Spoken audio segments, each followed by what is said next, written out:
गुटखा वाहतूक करणाऱ्या युवकास शहापूर पोलिसांनी केली अटक।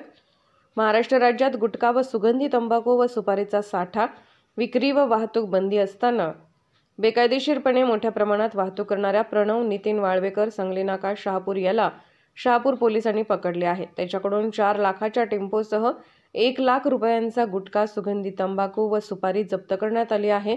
ही कारवाई होळकर चौक ते खंजिरे पेट्रोल पंप या मार्गावर करण्यात आली। या प्रकरणी पोलीस कॉन्स्टेबल आसिफ मोहम्मद कलायगार यांनी फिर्याद दिली आहे। खंजिरी औद्योगिक वसाहतीतील होळकर चौक ते खंजिरे पेट्रोल पंप या मार्गावर एका टेम्पोमधून बेकायदेशीरपणे सुगंधित तंबाखू व सुपारीची वाहतूक केली जात असल्याची माहिती शहापूर पोलिसांना मिळाली।